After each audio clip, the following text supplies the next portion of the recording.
दोस्तों, आपने शायद न्यूज सुनी हो कि अमेरिका ने लगभग 66 अंतर्राष्ट्रीय संगठनों से हटने का फैसला किया है। यह घटना क्या है और इसके क्या मायने हैं? क्या आप जानना नहीं चाहेंगे कि इसका विश्व व्यवस्था पर क्या असर पड़ने वाला है? चलिए इसके बारे में आज की चर्चा शुरू करते हैं। खबर यह है कि राष्ट्रपति ट्रंप ने बुधवार 7 जनवरी 2026 को एक कार्यकारी आदेश प्रेसिडेंशियल मेमोरेंडम पर हस्ताक्षर किए हैं, जिसके तहत अमेरिका ने लगभग 6 अंतर्राष्ट्रीय संगठनों से हटने का एवं 60 संगठनों की फंडिंग बंद करने या कम करने का फैसला किया है।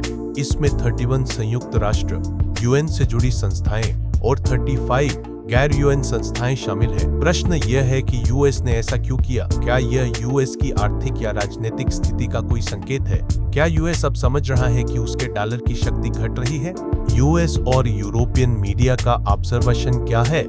यह एक बहुत ही गंभीर और ऐतिहासिक घटनाक्रम है। मेरा मानना है कि स्थिति इस स्ट्रेटेजिक ऑटोनॉमी से आगे बढ़कर अब ग्लोबल इंस्टीट्यूशनल कोलैप्स की ओर जा रही है। अमेरिका द्वारा छोड़े गए प्रमुख संस्थान कौन से हैं? जलवायु और पर्यावरण संबंधित संगठनों में एक अंतर्राष्ट्रीय सौर गठबंधन इंटरनेशनल सोलर अलायंस ISA। यह भारत के लिए सबसे बड़ा झटका है क्योंकि इसका मुख्यालय गुरुग्राम में है और यह पीएम मोदी का फ्लैगशिप प्रोजेक्ट था। 2. UNFCCC UN framework convention on climate change. यह 1992 की मूल संधि है जिस पर पेरिस समझौता टिका था। अमेरिका इससे बाहर होने वाला पहला देश बन गया है। 3. पेरिस जलवायु समझौता या पेरिस एग्रीमेंट। अमेरिका ने इसे दूसरी बार औपचारिक रूप से छोड़ा है। 4. IPCC inter governmental panel on climate change, जलवायु विज्ञान की सर्वोच्च संस्था। स्वास्थ्य और सामाजिक संगठनों में प्रमुख है। 1. विश्व स्वास्थ्य संगठन world health organization WHO। Trump ने इसे चीन का कठपुतली बताते हुए फंडिंग रोक दी है और सदस्यता रद्द कर दी है। 2. संयुक्त राष्ट्र जनसंख्या कोष UNFPA जनसंख्या नियंत्रण और मातृ स्वास्थ्य पर काम करने वाली संस्था। 3. UN विमेन लैंगिक समानता के लिए काम करने वाली संस्था एवं मानवाधिकार और संस्कृति संबंधित संस्थाएं। पहली, संयुक्त राष्ट्र मानवाधिकार परिषद UN human rights council UNHRC। America ने इजराइल विरोधी पूर्वाग्रह का आरोप लगाकर इसे छोड़ा है। दूसरी, यूनेस्को। अमेरिका ने दोबारा इसे छोड़ दिया है। एक अनुभवी विश्लेषक के तौर पर मैं आपको बता दूं कि इंटरनेशनल सोलर अलायंस ISA या अंतर्राष्ट्रीय सौर गठबंधन से अमेरिका का निकलना भारत के ग्लोबल साउथ नेतृत्व पर सीधा हमला है। ट्रंप प्रशासन का तर्क है कि ये संस्थाएं अमेरिकी हितों के खिलाफ कॉन्ट्रेरी टू US इंटरेस्ट काम कर रही है। क्या सचमुच यह एक बेहतरीन सवाल है? आइए एक विश्लेषक के तौर पर मैं आपको सतह के नीचे की कहानी बताता हूँ। यह सिर्फ पैसे बचाने या अमेरिकी हितों के खिलाफ काम करने का मामला नहीं है, बल्कि यह द्वितीय विश्व युद्ध के बाद बनी विश्व व्यवस्था वर्ल्ड ऑर्डर को जानबूझकर ध्वस्त करने या डिसमेंटल करने की प्रक्रिया है। आगे बढ़ने से पहले एक अनुरोध, चैनल को सब्सक्राइब कर ले और बेल आइकॉन प्रेस कर ले ताकि आपको आने वाले वीडियो की सूचना सबसे पहले मिले। आपका सहयोग हमें मेहनत करने की ताकत देता है। आज के वीडियो में बहुत ही महत्वपूर्ण घटनाओं और विषयों पर चर्चा करेंगे जिनके बारे में मेन स्ट्रीम मीडिया चर्चा नहीं करता, इसलिए वीडियो को अंत तक जरूर देखें और अपनी ओपिनियन कमेंट बॉक्स में पोस्ट करें। जैसा अभी मैंने कहा कि ये द्वितीय विश्व युद्ध के बाद बनी विश्व व्यवस्था वर्ल्ड ऑर्डर को जानबूझकर ध्वस्त करने या डिसमेंटल करने की प्रक्रिया है। कैसे? आइए समझने की कोशिश करते हैं। प्रश्न है, अमेरिका ऐसा क्यों कर रहा है? मेरे हिसाब से इसके पीछे 3 मुख्य कारण हैं जो सतह पर दिखने वाले कारणों से गहरे हैं। पहला कारण, रिटर्न ऑन इन्वेस्टमेंट ROI की सोच। राष्ट्रपति ट्रंप की विदेश नीति पूरी तरह से लेन देन पर आधारित यानी ट्रांजैक्शनल है। वाशिंगटन का नया मंत्र है, अगर हम किसी संस्था को फंड कर रहे हैं और वह हमारे इशारों पर नहीं नाच रही तो हम उसे छोड़ देंगे। वे इसे एक खराब निवेश मान रहे हैं। दूसरा कारण, वैचारिक युद्ध आइडियोलॉजिकल वॉर।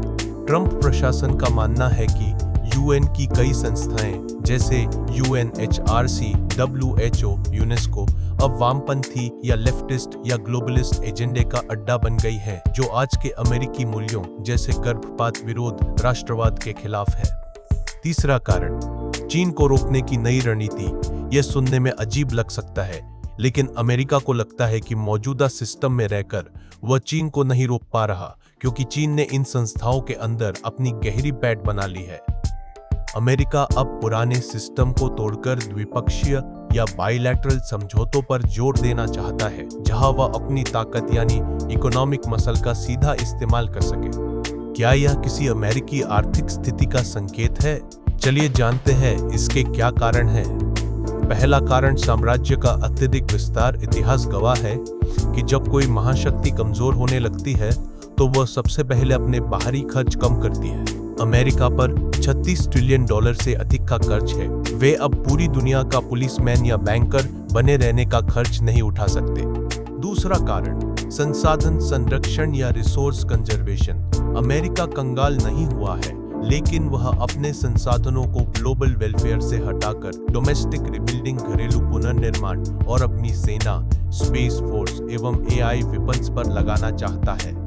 तीसरा कारण डॉलर की शक्ति क्षय और डी-डॉलराइजेशन का डर। अमेरिका समझ रहा है कि डॉलर की हथियार के रूप में इस्तेमाल, जैसे रूस पर प्रतिबंध, ने दुनिया को डरा दिया है। ब्रिक्स जैसे समूह डॉलर का विकल्प खोज रहे हैं। चौथा कारण hard power versus soft power. इन संस्थाओं से हटने का मतलब है कि अमेरिका अपनी सॉफ्ट पावर या राजनयिक प्रभाव खो रहा है। डॉलर की ताकत सिर्फ अमेरिकी अर्थव्यवस्था पर नहीं, बल्कि दुनिया के भरोसे विश्वास पर टिकी थी। अमेरिका यह दांव खेल रहा है कि दुनिया को डॉलर की जरूरत अभी भी इतनी ज्यादा है कि वे अमेरिका के राजनयिक व्यवहार का विरोध नहीं करेंगे। याद कीजिए निकारागुआ की घटना और ग्रीनलैंड एवं अन्य लैटिन अमेरिकी देशों को दी गई धमकी। लेकिन यह एक जुआ है। अगर 2026 में तेल का व्यापार युआन या किसी अन्य करेंसी में बढ़ता है तो अमेरिका का यह कदम आत्मघाती साबित हो सकता है। देखते हैं कि यूएस और यूरोपियन मीडिया का ऑब्जर्वेशन क्या है, यहाँ क्या चल रहा है। यूरोपीय यूनियन मीडिया, यहाँ पैनिक या घबराहट का माहौल है। यूरोपीय मीडिया इसे द ग्रेट रिट्रीट, महान वापसी, कह रहा है। उनका मानना है कि अमेरिका ने यूरोप को रूस और चीन के भरोसे अकेला छोड़ दिया है। ब्रुसेल्स में अब चर्चा स्ट्रेटेजिक ऑटोनॉमी, रणनीतिक स्वायत्तता की है, यानी यूरोप को अपनी सेना और अपनी करेंसी यूरो को मजबूत करना होगा। कि मीडिया क्या सोचता है? यह देश बटा हुआ है। फॉक्स न्यूज इत्यादि इसे सोवरेनिटी रिस्टोरेशन, संप्रभुता की बहाली कह रहे हैं। उनका कहना है कि अमेरिकी टैक्स पेयर का पैसा अब विदेशों में बर्बाद नहीं होगा। वहीं न्यूयॉर्क टाइम्स इत्यादि इसे ग्लोबल सुसाइड कह रहे हैं। उनका तर्क है कि अमेरिका के हटते ही चीन उस खाली जगह को भर देगा और 21वीं सदी के नियम चीन लिखेगा, अमेरिका नहीं। मेरा अनुमान है कि अमेरिका एक फोर्ट्रेस अमेरिका या अमेरिकी किलाबंदी की रणनीति अपना रहा है। वह अपने दरवाजे बंद कर रहा है ताकि अंदर से अपनी मरम्मत कर सके। भारत के लिए इसका मतलब साफ है कि अब हमें वाशिंगटन से नैतिक समर्थन की उम्मीद कम करनी होगी और पूरी तरह से व्यापारिक लेन देन के लिए तैयार रहना होगा। निकारागुआ एपिसोड के दीर्घकालिक असर। इस वर्ष की शुरुआत अमेरिका के धमाकेदार एक्शन से शुरू हुई। विश्व में देखा किस तरह जिसकी लाठी उसकी भैंस कहावत चरितार्थ हुई, जो अमेरिका और उसके पिछलग्गू यूरोपीय union rule based world order की दुहाई देते थे कि हिपोक्रेसी दुनिया के सामने आ गई। जैसे ही वेस्ट को लगा कि उसकी हेजमनी टूट रही है, उसने अपना असली कुरूप चेहरा दिखा दिया। पर इस घटना का गहरा संबंध अमेरिका द्वारा विश्व संगठनों को छोड़ने से भी जुड़ा है। कैसे? आइए डिकोड करते हैं। अगर अमेरिका इनको नहीं छोड़ता तो उसकी रूल बेस्ड वर्ल्ड ऑर्डर पर जवाबदेही पूछी जाती। वह अपने इस कदम और भविष्य में प्रस्तावित कदमों का बचाव कैसे करता? अभी तो उसे ग्रीनलैंड, क्यूबा आदि देशों पर कब्जा करना है। उसने इन संगठनों को क्या आरोप लगाकर छोड़ा? पहला, इन पर चीन और लेफ्टिस्ट ताकतों का प्रभाव बढ़ गया है, और दूसरा, वे अमेरिकी मूल्यों और हितों के विरुद्ध काम कर रहे हैं। समझ रहे हैं? अमेरिकी हितों के खिलाफ। इन सब के बीच में यूरोप का क्या होना है? उसकी स्थिति क्या है? क्या भारत और यूरोप एक दूसरे के लिए जीवन रक्षक बन सकते हैं? निकारागुआ एपिसोड के बाद EU के लिए एक नो ऑप्शन की स्थिति बन रही है। भारत को ये क्या फायदा देगा? साथ ही ग्रीनलैंड को लेकर अमेरिका क्या सोचता है? क्या उसे भी निकारागुआ की तरह एनेक्स कर लिया जाएगा? यदि हाँ, तो इसका क्या प्रभाव पड़ेगा? समझते हैं। निकारागुआ एपिसोड, जो अवैध प्रवासन, इलीगल इमिग्रेंट्स और अमेरिकी सीमा सुरक्षा को लेकर एक बड़ा भू राजनीतिक मुद्दा बन गया है, ने यूरोप की आंखें खोल दी है। इसने साबित कर दिया है कि अमेरिका अब अटलांटिक पार के अपने सहयोगियों यूरोप की सुरक्षा या आर्थिक हितों से ज्यादा अपनी घरेलू सीमाओं और फोर्ट्रेस अमेरिका नीति पर ध्यान दे रहा है। यूरोपीय संघ EU के लिए स्थिति सचमुच डू और डाई, करो या मरो वाली हो गई है। यहाँ जनवरी 2026 की स्थिति के अनुसार मेरा विश्लेषण है, भारत EU FTA का त्वरित समापन होगा। जर्मनी के चांसलर फ्रेडरिक मर्ज का भारत दौरा अभी खत्म हुआ है और उन्होंने भी आशा की है कि EU फ्री ट्रेड अग्रीमेंट मार्च के पहले हो सकता है। भारत EU FTA की वर्तमान स्थिति क्या है?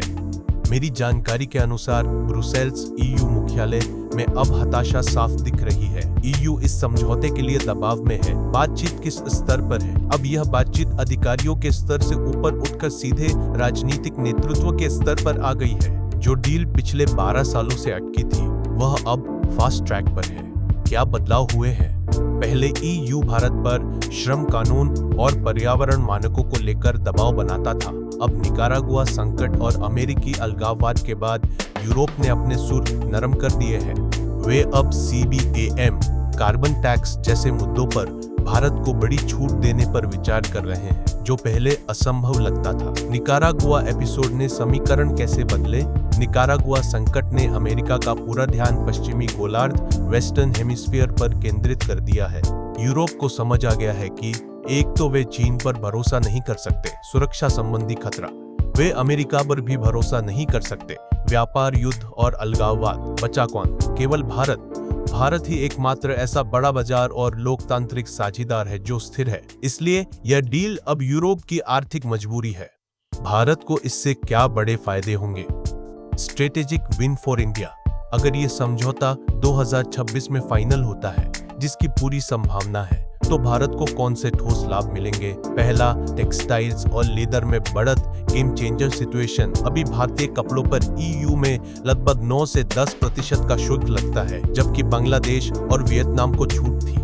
FTA होते ही भारतीय निर्यातकों को जीरो ड्यूटी का लाभ मिलेगा। इससे भारत का कपड़ा उद्योग, जो रोजगार का बड़ा स्रोत है, चीन और बांग्लादेश को पछाड़ सकता है। दूसरा, सर्विस सेक्टर और वीजा में फायदा। यूरोप बूढ़ा हो रहा है और उन्हें काम करने वाले की सख्त जरूरत है। इस समझौते में मोबिलिटी पैक्ट शामिल होगा, जिससे भारतीय IT प्रोफेशनल्स, डॉक्टरों और नर्सों के लिए यूरोप का वर्क वीजा मिलना बहुत आसान हो जाएगा। यह भारत के डेमोग्राफिक डिविडेंड के लिए बहुत बड़ी जीत होगी।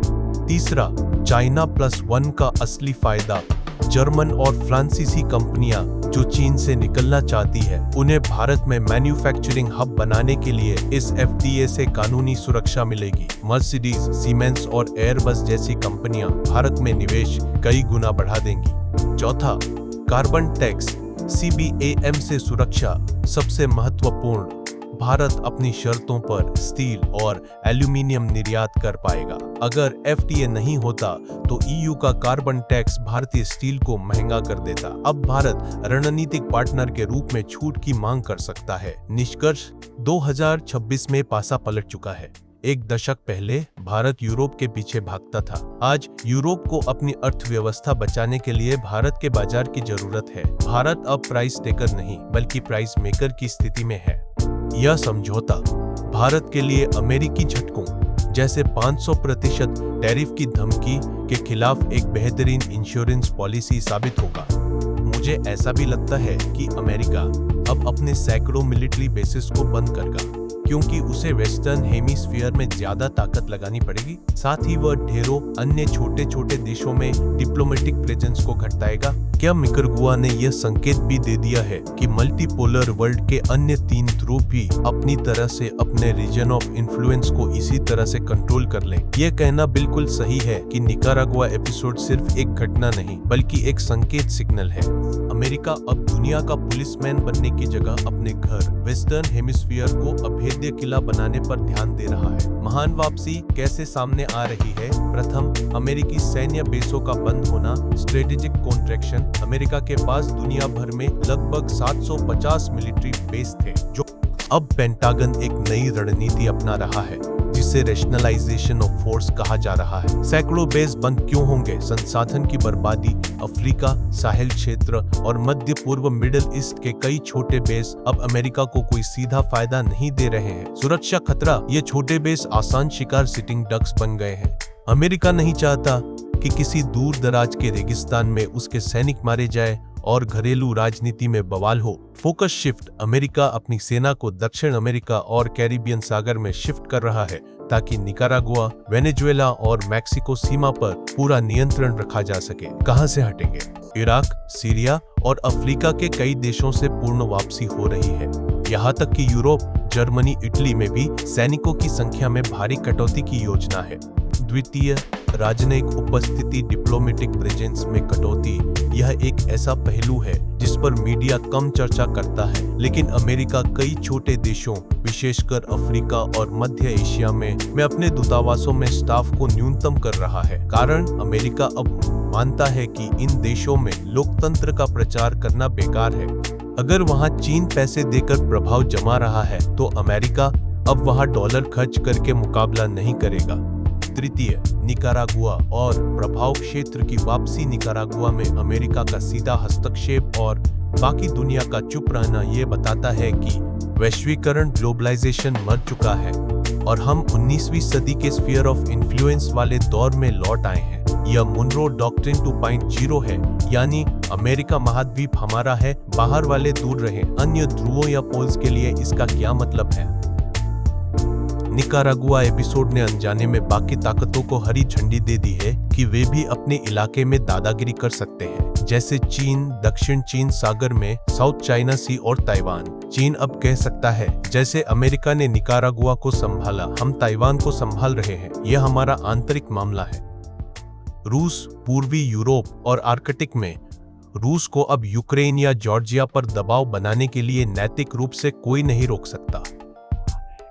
भारत, इंडिया, हिंद महासागर, इंडियन ओशन रीजन या IOR में भारत के लिए यह एक अवसर है कि वह मालदीव, श्रीलंका और बांग्लादेश में बाहरी हस्तक्षेप को रोककर खुद को नेट सिक्योरिटी प्रोवाइडर के रूप में स्थापित करे। कुछ लोगों का मानना है कि भारत भी POK की समस्या इसी तरह से सॉल्व कर सकता है, पर मुझे ऐसा नहीं लगता, क्योंकि चीन और अमेरिका इसमें दखल जरूर देंगे। इसे दूसरी तरह से सुलझाना होगा। निष्कर्ष क्या है? दुनिया अब G0 वर्ल्ड बन रही है, जहां कोई एक ग्लोबल लीडर नहीं है। हर शेर अपने जंगल का राजा है। अमेरिका पश्चिमी गोलार्ध का राजा, चीन पूर्वी एशिया का राजा, रूस यूरोप का राजा, रूस यूरोप और भारत दक्षिण एशिया, हिंद महासागर का राजा।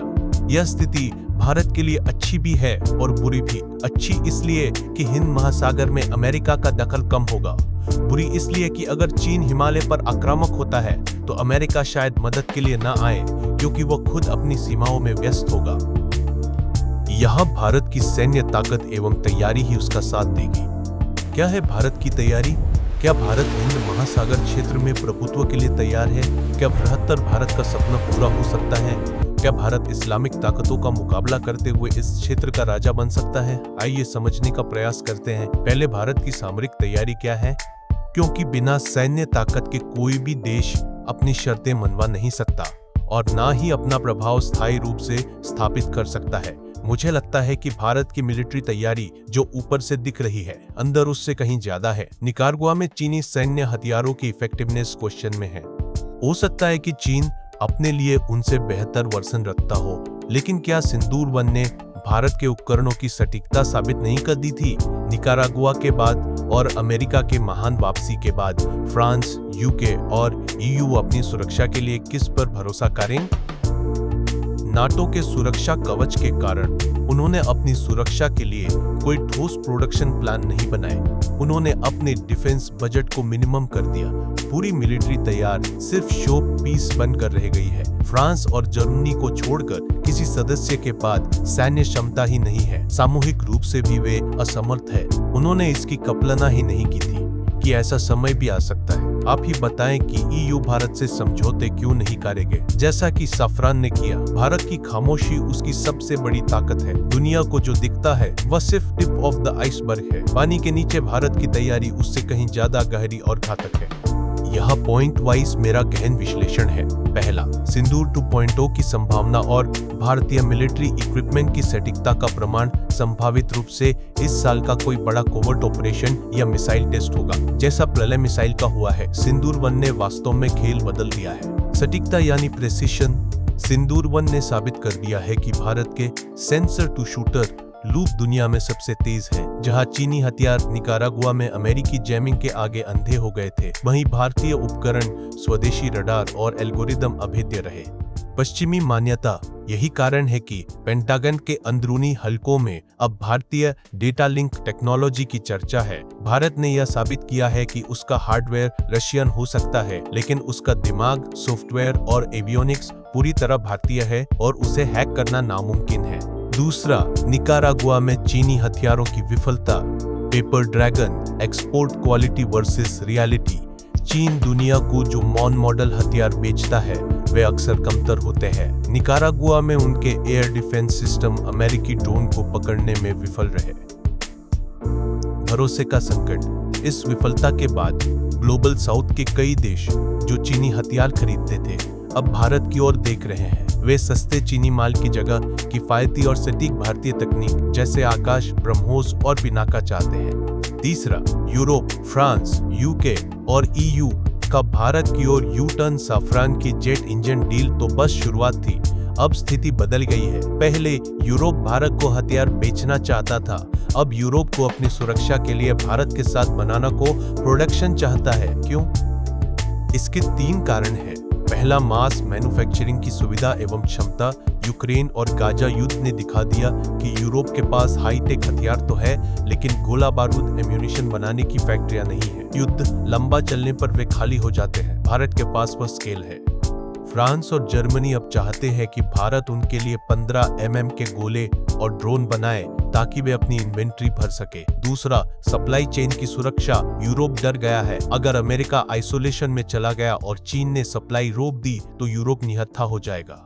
भारत एकमात्र ऐसा देश है जो लोकतांत्रिक भी है और जिसके पास औद्योगिक क्षमता भी है। वे भारत को trusted factory of the world बना रहे हैं। तीसरा, लागत या कास्ट इफेक्टिवनेस। यूरोपीय अर्थव्यवस्था मंदी की चपेट में है। वे अब $100 मिलियन का फाइटर जेट नहीं बना सकते। उन्हें भारतीय लागत पर हाईटेक हथियार चाहिए। यूके का संकट। ब्रिटेन की नौसेना, रॉयल नेवी के पास जहाज है पर नाविक और स्पेयर पार्ट्स नहीं। वे अब भारतीय शिपयार्ड्स के साथ मेंटेनेंस, रिपेयर एंड ऑपरेट यानी MRO के बड़े समझौते कर रहे हैं। France naval group. स्कॉर्पियन पनडुब्बी के बाद फ्रांस अब भारत के साथ मिलकर unmanned under water vehicle UAVs बनाना चाहता है, क्योंकि उसे हिंद महासागर में अपनी मौजूदगी बचानी है। निष्कर्ष, भारत अब स्ट्रेटेजिक ऑटोनोमी से आगे बढ़कर स्ट्रेटेजिक इंडिस्पेंसिबिलिटी, रणनीतिक अनिवार्यता की ओर बढ़ रहा है। यानी दुनिया भारत को नजरअंदाज कर सकती है, लेकिन भारत के बिना उनका काम नहीं चलेगा। सिंदूर ने दुनिया को बता दिया है कि अगर भारत अपनी न्यूक्लियर ट्राइड यानी जल, थल, नभ तीनों ओर से मिसाइल डिफेंस को इतना सटीक कर सकता है तो वह किसी भी महाशक्ति की आंख में आंख डालकर बात कर सकता है। तो अब स्थिति काया है। पूरे डिस्कशन को एक साथ रखकर हम देखते हैं कि धीरे धीरे भारत की क्षमता और अपरिहार्यता बढ़ती जा रही है। मोदी की मेक इन इंडिया पॉलिसी अब रंग दिखा रही है। हमें अपनी स्पीड पर ब्रेक नहीं लगाने देना है। इसके लिए वर्तमान सरकार की निरंतरता सुनिश्चित करनी होगी। आपको यह वीडियो कैसा लगा कमेंट में जरूर बताइए। चैनल को सब्सक्राइब करें एवं बेल नोटिफिकेशन को ऑन कर हमें सपोर्ट करें। आपका बहुत बहुत धन्यवाद। मिलते हैं अगले वीडियो में भारत के डिफेंस सेक्टर में चल रही तैयारियों की जानकारी लेकर। तब तक के लिए जय हिंद।